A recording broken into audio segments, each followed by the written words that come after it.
Tem dias que acontecem coisas inacreditáveis, que marcam a história do futebol, e eu tenho a impressão que hoje foi um dia desses, né? Talvez nem o torcedor mais insanamente apaixonado pelo Arsenal pudesse acreditar que o clube venceria o Real Madrid por 3-0. E mesmo assim, considerando tudo que a gente viu no futebol europeu nos últimos anos, talvez seja o único time que toma 3-0 na ida. E ninguém de nós vai descartar que eles consigam, talvez, quem sabe, virar na volta. Porque é esse Real Madrid a volta no Bernabéu. Eu não sou insano de dizer que não. Como a gente poderia esperar, né, cara? O Arsenal teve mais controle do jogo no primeiro tempo. É um time muito de posse de bola, muito bem treinado. Enquanto o Real Madrid tem todas as ferramentas necessárias para agredir no contra-ataque e realmente não perdoar, assim. E acho que foi a estratégia do Ancelotti. Eu até pensei, cara, bem tranquilo. O Real Madrid cansou de ter jogos em que eles são dominados, são pressionados. Mas, pô, se dá um espacinho para um Vini, para um Mbappé ali, eles são letais, coisa que o Arsenal não tava conseguindo ser. Então eu pensei que tá tudo certo, saca? Tá tudo em casa. Inclusive no primeiro tempo, vai parecer que não agora, mas o Real Madrid teve algumas chances. Por exemplo, esse aqui é um contra-ataque que o Vini puxa, que cara, tu pode ver aqui, ó, é um passe simples pro lado. Né, se ele bota aqui pro Mbappé, o Mbappé tá completamente livre aqui pra fazer o gol. O Vinícius, ele tentou o passe com o lado de fora do pé, que ele faz tão bem. A gente elogia tanto quando ele faz esses passes de trivela, né? Mas hoje ele errou. Eu não sei nem se ele errou, eu acho que o passe ia certo. Porém, o que aconteceu foi que ele encontrou um zagueiro de muito alto nível na frente dele, que é o Saliba. O Saliba leu a jogada perfeitamente. Deve ter estudado o comportamento do Vini também, né? E aí ele conseguiu interceptar a bola, mas foi um momento em que o Real Madrid teve uma clara chance, que era o que o Ancelotti sonhava antes da partida, né? Com certeza. O Arsenal também teve algumas chances. Essa aqui foi muito engraçada, cara. Que o Rudiger vai tirar a bola, ele chuta em cima do Camavinga e quase o Camavinga faz um gol contra sem querer. Ele não tava nem vendo a jogada, né? Ó, essa aqui é mais uma do Vini. Ele cai ali, consegue abrir um espacinho e chuta. A bola não passa tão longe. Então o Real até que fez um primeiro tempo decente, na minha opinião, né? Conseguiu segurar a pressão do Arsenal sem sofrer grandiosos perigos assim. E teve uns contra-ataques. Esse era o plano do Ancelotti, creio eu. Essa jogada aqui acho que estava impedido, se tivesse saído o gol ia ser anulado, mas o Mbappé recebe na frente da área e consegue finalizar, manda por cima do gol do David Raya. Essa jogada aqui é inacreditável, porque é um lance meio que morto, que o Bellingham recebe aqui, ó, muito bem marcado lá na frente, só que ele consegue tirar do camarada, que eu acho que é o Timber, né? E assim, levanta a cabeça e deixa o Mbappé na cara do gol. O Bellingham é diferente pra caramba. E acho que dos 4 mais da frente, ele foi o que melhor jogou hoje, na minha opinião. O Mbappé sai na cara do gol. E o Mbappé, cara, ele cansou de fazer situações desse tipo, em que ele ajeita o corpo pra chutar lá no canto do goleiro. Só que a maior parte dos jogadores comuns, digamos, tentaria isso, né? O chute lá naquele outro canto, no canto cruzado. Só que o Mbappé cansou de mirar lá, só que na hora de chutar, ele bate entre o goleiro e a trave. Ele bate por cima, no lado que o goleiro está. E isso faz com que o goleiro não tá esperando um chute desse e o Mbappé faz o gol. Hoje ele não fez nenhuma coisa nem outra. Foi a principal chance do Real Madrid na partida e ele estou em cima do David Raya, que estava muito bem posicionado, é verdade, mas creio eu que é uma chance claríssima. Apesar de que o ângulo tá um pouco difícil ali, né? Mas que em tantas outras oportunidades a gente viu o Mbappé converter. Méritos pro Raya também, obviamente não é um lance fácil, né? Aqui uma questão tática interessante, que a gente sabe que esse time do Arsenal, a maior fortaleza deles é quando Saka e Odegaard conseguem fazer uma dobradinha e às vezes umas triangulações aqui nesse lado direito. Principalmente quando apoia um lateral, no caso hoje o Timber, né? Antigamente o Ben White, ou de repente quando o centroavante consegue fazer uma movimentação por aqui também. Mas cara, geralmente se tu deixar o Saka e o Odegaard se entenderem, dá ruim. E o Ancelotti sabe disso. Então eu tenho a impressão que hoje ele deu 2 instruções para 2 jogadores principalmente. O Alaba, que jogou de lateral esquerdo, inclusive ele virou zagueiro no Real Madrid sempre, né? Mas no Bayern de Munique jogou praticamente a vida toda lá como lateral esquerdo, então ele conhece a posição. A instrução dele era, o Saka pegou a bola, tu cola. E aí o Bellingham faz a marcação do espaço vazio ou do Odegaard, para não deixar o Odegaard jogar. Né? Em geral dava certo isso quando o Bellingham estava mal posicionado, o Camavinga fazia esse papel. Mas aqui é um dos momentos em que o Arsenal conseguiu fazer o que eles mais gostam, cara. O Odegaard recebe e consegue meter pro Saka, que faz a corrida por trás, eles se entendem muito bem. E o Saka pela segunda vez no jogo no primeiro tempo, ele consegue fazer o cruzamento e a bola passa aqui assim, ó, na frente da pequena área, na frente de todo mundo, não tem ninguém pra empurrar. Mas o Arsenal chegando com algum perigo, né? Até que teve essa aqui que foi a chance mais clara da partida. Uma bola na área, o Merino, que tá jogando de 9 improvisado e tá indo bem, né? Inclusive, cabeceia com perfeição, tá? Aquele cabeçaço pro chão pra bola quicar e complicar a vida do goleiro. Mas não é qualquer goleiro, né, rapaziada? É o Courtois e é o Courtois na Champions. O Courtois na Champions é um monstro diferente, é muito complicado. Tu tem que fazer coisas perfeitas praticamente no canto, tipo, impossíveis de pegar pra tu fazer o gol. Inclusive o Martinelli fica com o rebote e ele achava que poderia fazer o gol no rebote, mas o Courtois pega também, né? E o Arsenal, a gente sabe que na bola parada é complicado. Isso aqui é um lance mais no começo da partida, em que eles estão cobrando esses escanteios fechadíssimos. Tão fechado que papo de gol olímpico assim, né? E o Courtois sempre tendo alguma dificuldade. Essa bola aqui, ela passa pelo Courtois, só que o Saliba tá aqui posicionado. Se ele tá de repente de frente pra bola e mete o pé, mete o joelho na bola e faz o gol. Mas ele meio que se abaixa com medo da bola, né? E a bola meio que bate na cabeça dele e sai. Eu não entendi o que ele tentou fazer ali não, cara. Essa aqui acho que é a última chance verdadeira do Real Madrid na partida, que o Bellingham coloca para o Mbappé. O Mbappé chega ali com chance de finalizar. Tava um pouquinho mais difícil também, caiu na perna esquerda dele, né? Um pouquinho mais sem ângulo também, mas ele manda na rede pelo lado de fora. E aí, cara, toda essa narrativa, ela vai pro buraco. Porque o que vai ficar na mente das pessoas? Que o Real Madrid foi completamente dominado e amassado. Não acredito que foi assim até o momento desse gol. Depois desse gol, se pá que sim. Mas é o momento em que o futebol ele gera coisas impossíveis, né? Como é que o Ancelotti ia armar um plano de jogo esperando que um jogador que nunca fez um gol de falta na vida, é o Declan Rice, cobraria 2 faltas perfeitas. 2 faltas pra botar inveja em Pirlo, Roberto Carlos, Juninho Pernambucano. O que o Rice fez hoje, cara, é um negócio assim, na minha opinião, histórico, cara. É difícil a gente lembrar de um jogo que tem 2 gols de falta, e quando tem que são 2 gols desse nível, desse patamar, cara. Cara, sem exagero nenhum, são possivelmente 2 dos gols de falta mais lindos que eu já vi na minha vida. E o Rice bateu as 2, cara. Essa aqui, ele tá assim, no ângulo perfeito pra fazer o que ele fez, né? Que é bater com curva por fora da barreira. Não é fácil, não é fácil. Se tem mais um homem de barreira aqui, talvez fosse mais difícil ainda. Mas eu não sei se o Courtois não esperava isso, armou a barreira desse jeito. Mas eu não acho que nem que o problema foi a barreira, cara. Eu acho que a parada aqui foi uma falta sublimemente cobrada. Sublime. Cara, tu vê a curva da pelota? É um negócio inacreditável. Cara, a bola faz assim, ó. Tu lembra aquela falta do Roberto Carlos contra a França? Aquela que desafiou os limites da física? Então, ele bateu aquela com o peito do pé. E a bola faz uma curva assim. A do Rice hoje foi com ela lá de dentro do pé. Então ele já bateu com a bola girando assim pra fazer a curva. Mas, cara, não é tão diferente o movimento da bola. A força é, a técnica é, mas é a mesma coisa, cara. É uma curva perfeita, é um arco que não tem como o goleiro. O goleiro vê aquela bola indo longe, cara. E a bola do nada ela volta igual um bumerangue. O Courtois é gigante, o Courtois é um dos melhores goleiros que eu já vi na minha vida. E ele não chegou nem perto de pegar essa bola, cara. Foi uma cobrança muito perfeita. Olha onde é que parece que essa bola vai. Se essa bola vai reta, ela sai uns 5 metros do gol. Só que ela vai girando. Cara, é uma falta sublime, rapaziada. Isso aqui é uma cobrança de dar inveja no Juninho Pernambucano no auge. Não tinha como pegar, não tinha como. E o Rice, cara, ele saiu fazendo assim, ó, eu tô aqui. Cara, vocês conseguem acreditar que é o primeiro gol de falta do Rice na carreira? Eu não consigo acreditar nisso, cara. Depois desse gol, eu acho que o Arsenal se assanhou. Eles começaram a acreditar mais. Por quê? Eu tava vendo uma declaração no final do jogo em que o Rice diz assim: o Arteta ficou batendo na tecla e falando pra gente que a gente tem que acreditar. A gente não pode enfrentar o Real Madrid com medo. A gente tem que acreditar que a gente consegue ganhar esse jogo dos caras. Não tem por que a gente não acreditar. E ele ficou martelando isso na cabeça dos jogadores até que os jogadores acreditaram.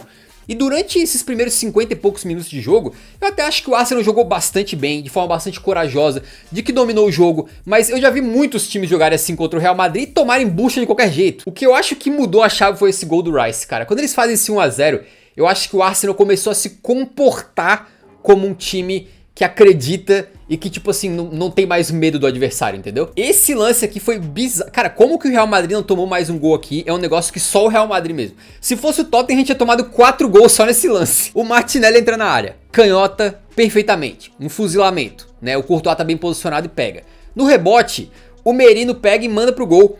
O Courtois tá vendido na jogada. Esse aqui é o Alaba salvando em cima da linha. Em cima da linha, tá um pouquinho mais pra frente da linha, mas vocês entenderam, né? Salvando um gol, claro. A bola volta no rebote de novo pro Merino.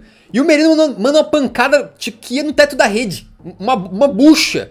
E o Courtois já tá recuperado em pé e já vai buscar. Ou seja, 3 chances claríssimas que o Real Madrid não tomou um gol no mesmo lance, né? Um depois do outro. Aí o que acontece? Escanteio, e logo na jogada do escanteio, o Rice vai fazer um gol de dentro da área, ele chuta e o Courtois também tá chegando atrasado, quem tira em cima da linha de novo, o Bellingham. Cara, o Arsenal poderia ter feito 4 gols. Em questão de 30 segundos aqui, 40 segundos. Nesse momento, eu já comecei a achar, pô, peraí, tem uma parada estranha. Eu sempre acredito no poder de reação do Real Madrid.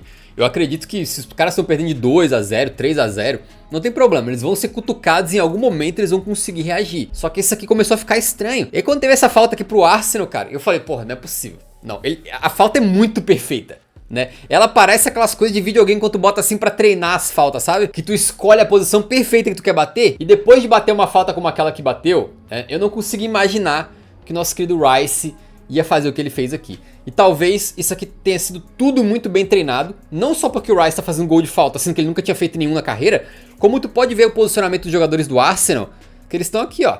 Eles estão tapando esse ângulo aqui do Courtois, pro Courtois não conseguir ver de onde é que tá vindo a bola, pra onde é que ela vai, né? E aí o Rice bate bem lá, no canto do goleiro, cara. No canto do Courtois. Imagina a tua coragem, cara, a tua astúcia, a tua arrogância de bater no canto do Courtois.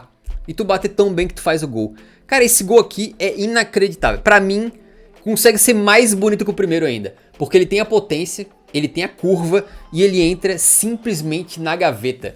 Assim como no primeiro gol de falta, na minha modesta opinião, quem tá botando culpa do Courtois em alguma coisa aqui é completamente esdrúxula das ideias, né? Isso aqui não tem goleiro nenhum na história que pegaria. Pega os melhores goleiros da história, soma todos eles juntos e bota pra defender essa bola e não pegava. Não tem como pegar. A única chance de pegar é se o cara ficasse embaixo ali, né? Do lado da trave, com a mão pra cima, esperando a cobrança naquele local. Fora isso, rapaziada, esquece. Foi uma falta primorosa. Cara, perfeita. Não tem como bater uma falta melhor do que isso aqui. Não tem. Pode bater de outras formas, mas melhor do que isso aqui... Não existe. Olha onde é que foi essa bola, cara. Eu não consegui nem pegar o frame correto, mas ela entra aqui, ó. Ela entra aqui, rapaziada. Aqui, ó. E aí, como é que o Real Madrid ia se preparar pro fato de que um time que não é que o Arsenal é conhecido por fazer um monte de gol de falta, né? Não mesmo. E o Rice muito menos como batedor de falta letal. O cara nunca tinha feito um gol de falta na carreira. Ele tem 26 anos. Nunca tinha feito um de falta na carreira. E no mesmo jogo, ele faz 2 dos gols mais perfeitos de falta que eu já vi na minha vida. É absolutamente insano. E logo depois, o Real sentiu, né, cara? Porque... se tinha precisado para passar pelo Courtois de 2 cobranças de falta históricas, assim, dessa vez não precisou de tanto, porque o Real Madrid ficou um pouquinho na corda bamba, a bola veio para dentro da área e o Merino, né, que tá improvisado de camisa 9, coitado do Havertz, Havertz dançou nessa aí, porque o Merino meio campista, cara, pegou de canhota, mandou muito bem no cantinho também e não deu pro Courtois pegar. Nesse momento o Arsenal fez 3 a 0, cara, e o que mais me deixou assim chocado, na verdade, além dos gols de falta do 3 a 0 que eu nunca poderia imaginar, eu achei que o Arsenal ia sucumbir, que no máximo eles iam conseguir uma vitória pequena, né, mas foi a falta de reação do Real Madrid, em termos assim, de táticos mesmo, de mudar a forma de jogar e tal, eles não mudaram nada, eles continuaram até o final do jogo com a mesma postura, como se... tipo assim, vamos levar pro Bernabéu e a gente decide, sabe? Não tentaram nem algo muito diferente pra tentar fazer um golzinho no Emirates. Eu achei bem esquisita essa questão tática, né, do Ancelotti. Mas também a postura, assim, sabe? Dos jogadores de continuarem meio que passivos vendo o Arsenal trocar paz até o final do jogo. Não teve aquele momento em que o Real Madrid fala... não, peraí, deu merda, vamos pra cima agora. Em nenhum momento rolou isso, cara. Então até os 50 e poucos minutos de jogo, eu acredito que tava tudo dentro dos planos do Ancelotti. Mas ele não podia contar com 2 gols de falta absurdos. E depois que isso aconteceu, ele meio que não conseguiu mudar o time, cara. Trocou peças, né? Mas a equipe continuou da mesma maneira, não conseguiu reagir, não conseguiu fazer um golzinho. Ainda deu tempo do Camavinga ser expulso, mas foi praticamente no último lance do jogo, né? E no final das contas vai parecer que foi um amasso, que foi assim uma destruição completa do Real Madrid. Eu não acho que foi. Eu acho que aconteceu uma coisa rara, uma coisa diferente, que foram essas 2 faltas do Rice. Eu acho que sem essas 2 faltas, o melhor relatório da partida ali seria talvez um 2 a 0, alguma coisa assim, ou de repente até um 2 a 1 se o Mbappé faz alguma daquelas chances dele. Não acho que foi um jogo necessariamente pra 3 a 0, mas o futebol tem dessas. Geralmente tem dessas a favor do Real Madrid. Mas pô, o Arsenal tá de parabéns, né, cara? Gols esperados 1.5 do Arsenal, 0.5 do Real Madrid. Dá pra ver aqui a superioridade, eles realmente foram melhores na partida. Finalizações 12 a 9 aí, ó. E essa parte aqui que pega, né? Defesas, 8 do Courtois. 8. Bicho, o Courtois fez uma partida inacreditavelmente boa. Muito excelente. Como é o Courtois na Champions. Mas não foi suficiente, porque 2 bolas simplesmente nenhum goleiro do planeta em nenhum momento da história do futebol pegaria. Eu acho que a defesa do Arsenal foi bastante bem em grande parte do jogo, né? Mesmo com o Kiwior jogando ali no lugar do Gabriel Magalhães, que tá lesionado. Quem não conseguiu jogar muito bem, achei que foi o Martinelli só. Mas de restante jogadores do Arsenal fizeram boas partidas e claro que o Man of the Match é o Rice. Não tem como o cara cobrar 2 faltas daquela ali, pô, não importa o que acontecer no jogo, tem que ser o Man of the Match. Do Real Madrid, eu tô decepcionado com o Alaba depois que ele voltou de lesão. Pô, é muito tempo de fora, 450 e poucos dias, acho, né? Ele não voltou muito bem, não tá muito confiante, já teve falha aí em jogos recentes e hoje também uma marcação um pouco suave demais no Saka, inclusive ele que faz a falta, né, do primeiro gol de falta. Do meio campo aqui pra mim o melhor foi o Bellingham, que conseguiu em algum momento criar jogadas ali. Mbappé perdeu um pouco as chances que o Real Madrid teve, né? O Vini Júnior, cara, o Vini errou muito hoje, foi um jogo muito abaixo do Vinícius Júnior. E o Rodrigo, né, ele comemora, quando ele tá bem ele comemora metendo aquela assim. Mas hoje ele realmente esteve um pouco invisível. Olha o Vini, cara, 64% de passes certos. Ele errou praticamente todos os cruzamentos, passes longos, duelos, quase tudo que ele tentou hoje, cara. Ele realmente, dribles, tentou 3, acertou 0. Cara, foi um jogo muito abaixo do Vinícius Júnior. Mas assim, cara, é aquela coisa que eu falei pra vocês.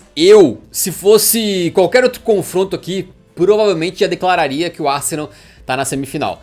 Mas, pô, bicho, é esse Real Madrid nessa competição. É difícil tu achar que eles não têm chance. Eu acho que o Arsenal vai classificar, tá? Porque eles não são um Arsenal qualquer. Não é aquele Arsenal dos tempos da finaleira do Wenger lá, que qualquer jogo grande os caras tremiam, né? Isso aqui é um Arsenal diferente, é um Arsenal com uma defesa muito sólida, é um Arsenal muito entrosado. E é um Arsenal que acho que psicologicamente hoje virou uma chave que talvez por muitos anos eles tenham passado problemas. Que eles vêm sendo chamados de pipoqueiros, vêm perdendo campeonatos, né, de várias situações diferentes. Mas hoje, cara, o Arteta botou nos caras a confiança de que eles poderiam ganhar no Real Madrid e eles meteram 3-0 do Real Madrid. Isso aí muda psicologicamente os jogadores, muda o coletivo. E quando eles forem pro Bernabéu, eles não vão entrar se tremendo, eles vão entrar com outra pegada. Isso significa que eles vão classificar? Nada é garantido. Eu não duvido desse Real Madrid. Eu não duvido que seja 4-0 no Bernabéu. Ou 5-1, 5-2, vai saber. Não duvido. Mas creio eu que o Arsenal tem a fortaleza mental agora, a parte tática e tem os jogadores também para conseguir eliminar o Real Madrid. Minha opinião, como torcedor do Tottenham, tá? Ótimo. Porque adoro vários jogadores do Real Madrid. Mas, cara, na Champions, eu não aguento mais ver o Real Madrid ganhar a Champions. E se eles passam pra semifinal, é bem possível que eles vão pra final também. E aí na final, amigo, quero ver tirar do Real. Então, mesmo sendo torcedor do Galão de Londres, eu pessoalmente tô feliz que aconteceu uma coisa que talvez ninguém esperava, né? Acho eu que nem o torcedor mais fanático do Arsenal esperava um 3-0. E também creio que o jogo não foi pra 3-0, mas duas faltas mágicas, históricas, fizeram isso acontecer. Rapaziada, lembrando pra vocês que quinta-feira lá no Eurofut saiu o resumão da rodada. E também amanhã, quarta-feira, depois de Barcelona e Dortmund, estarei aqui comentando o jogo, fechou? Então inscreva-se aqui no canal pra assistir os próximos vídeos e também me dar aquela força.